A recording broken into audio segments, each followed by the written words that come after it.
बांग्लादेश की पूर्व प्रधानमंत्री खालिदा जिया का ढाका में आज निधन हो गया। ये खबर ऐसे वक्त में आई जब देश में राजनीतिक तनाव है और 12 फरवरी को चुनाव होने वाले। आपको बता दें, खालिदा जिया लंबे वक्त से बीमार चल रही थी और आज उनकी मौत की खबर सामने आई। बीएनपी के मुताबिक उनका निधन सुबह फज्र की नमाज के बाद करीब 6 बजे हुआ। पार्टी के कुछ नेताओं ने भी उनके देहांत की पुष्टि की। बहुत कम लोग जानते हैं कि खालिदा जिया का भी भारत से सीधा कनेक्शन था। उनका जन्म 15 अगस्त 1945 को भारत के जलपाईगुड़ी में हुआ था। बचपन में उन्हें प्यार से पुतुल कहा जाता था।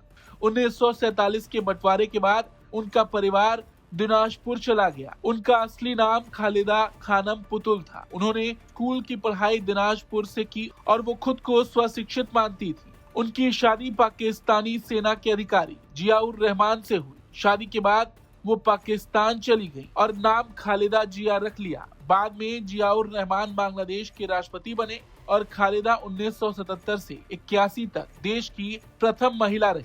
उनके 2 बेटे हुए, जिनमें से छोटे बेटे अराफत रहमान का 2015 में निधन हो गया। 30 मई 1981 को जियाउर रहमान की हत्या के बाद खालिदा जिया की जिंदगी ने नया मोड़ लिया।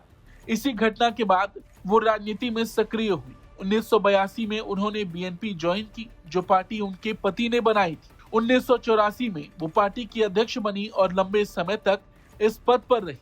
उन्होंने सैन्य शासक हुसैन मोहम्मद इरशाद के खिलाफ आंदोलन का नेतृत्व किया।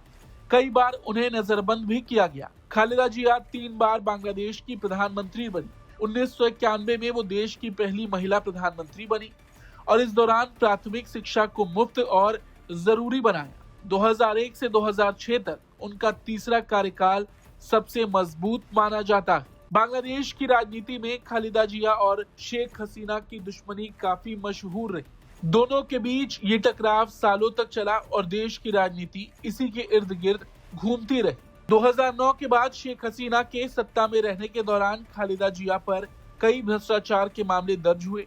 2018 में उन्हें जेल की सजा हुई। बाद में 2020 में स्वास्थ्य कारणों से उन्हें जमानत मिली और वो अक्सर इलाज के लिए अस्पताल में भर्ती रही। भारत के साथ खालिदा जिया के रिश्ते अक्सर तनावपूर्ण रहे। उनकी राजनीति को भारत विरोधी रुख से जोड़ा जाता है। उन्होंने भारत के बजाय पाकिस्तान और चीन से रिश्तों को ज्यादा अहमियत दी। हालांकि उन्होंने भारत की कुछ यात्राएं भी की और भारतीय नेताओं से मुलाकात भी की, लेकिन ज्यादातर खालिदा जिया के फैसले भारत के विरोध में रहते थे और उनके शासन में ये रिश्ते हमेशा से ही तनावपूर्ण रहे। वहीं प्रधानमंत्री मोदी ने भी उनके निधन पर शोक जताया है और कहा है कि खालिदा जिया बांग्लादेश की पहली महिला प्रधानमंत्री थी और देश के विकास में उनका योगदान हमेशा याद रखा जाएगा। उन्होंने उनके परिवार और बांग्लादेश के लोगों के प्रति संवेदना व्यक्त की। हालांकि आपको बता दें, खालिदा जिया का निधन ऐसे वक्त में हुआ है जब बांग्लादेश में हालात पहले से काफी तनावपूर्ण है और आने वाले महीने में बांग्लादेश में चुनाव भी होने वाले हैं। Bureau report, Bharat.